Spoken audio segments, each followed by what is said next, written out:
Hi guys, welcome to our channel Setting Zone. Kindly subscribe our channel and click on bell icon. Let's see today's topic. Our today topic is 10 misused. What does that make smart people look stupid? Kindly focus the topic during whole video. We are all tempted to use words that we are not too familiar with. We throw them around in meetings, emails, and important documents, such as resumes and client proposal, and they land like fingernails across a chalkboard on everyone who has to hear or read them, no matter how talented you are or what you have accomplished. Using words incorrectly can change the way people see you and forever cast you in a negative light. You may not think it is a big deal, but if your language is driving people up the wall, you need to do something about it. It is the words that we think we are using correctly that wreak the most havoc because we don't even realize how poorly, we are coming across. After all, Talent Smart has tested the emotional intelligence of more than a million people and found that self-aware is the area where most people score the lowest. We are all guilty of this from time to time, myself included. When I write, I hire an editor to review my articles before I post them online. It is bad enough to have a room full of people witness your blunder and something else entirely to stumble in front of 10,000. Often, it is the words we perceive as being more correct or sophisticated that catch us by surprise when they don't really mean what we think they do. These words have a tendency to make even really smart people stumble. First of all, we discussed ironic versus coincidental. A lot of people get this wrong. If you break your leg the day before a ski trip, that is not ironic, it is coincidental.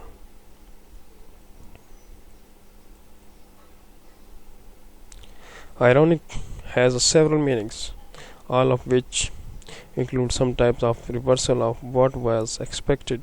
Verbal irony is when a person says one thing but clearly means another. Situational irony is when a result is the opposite of what was expected.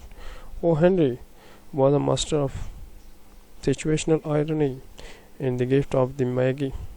Jim sells his watch to boy combs for his wife hair, and she sells her hair to boy a chain from Jim's watch. Each character sold something precious to buy a gift for the other, but those gifts were intended for what the other person sold. That is true irony. If you break your leg the day before a ski trip, that's coincidental. If you drive up to the mountains to ski and there was more snow back at your house, that is ironic. Secondly, we discuss affect versus effect. To make these words even more confusing than they already are, both can be used as either a noun or a verb. Let's start with verbs. Affect means to influence something or someone.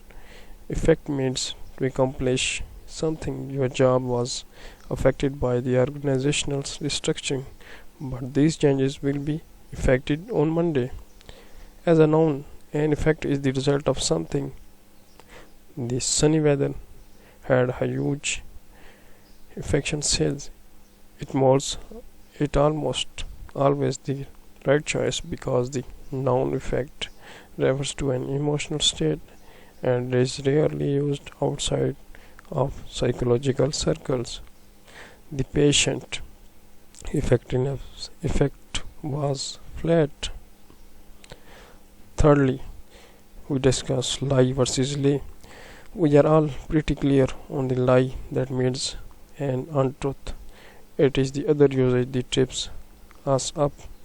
Lie also means to recline. Why don't you lie down and rest? Lay the book on the table. Lie is something you can do by yourself, but you need an object to lay. It is more confusing in the past tense. The past tense of lie is, you guessed it, lay. I lay down for an hour last night. And the past tense of lay is lay. I laid the book on the table. Now we discuss number 4. Accept versus accept. These two words sound similar but have very different meanings. Accept means to receive something willingly. His mom accepted his explanation, or she accepted the gift graciously. Accept signifies exclusion. I can attend every meeting except the one next week. To help you remember, note that both accept and exclusion begin with X. Number 5 we will discuss now. Bring versus take. Bring and take both describe transporting something or someone from one place to another, but the correct usage depends on the speaker's point of view. Somebody brings something something to you, but you take it somewhere else. Bring me the email, then take your shoes to your room. Just remember, if the movement is forward toward to you, use bring. If the movement is away from you, you use the take. Now we discuss number 6. Bring it all together. English grammar can be tricky, and a lot of times the words that sound right are actual wrong. With words such as those above, you just have to memorize the rules so that when you are about to use them, you will catch yourself in the act of noun for certain that you have written or said the right one. What other words do people have trouble with? Please share them and your thought in the comments section below, as I learn just as much from you as you do from me. Kindly send us your feedback about this video and kindly subscribe our channel for more informational and knowledge videos from this channel. Take care of yourself. See you in the next video. Take care. Bye.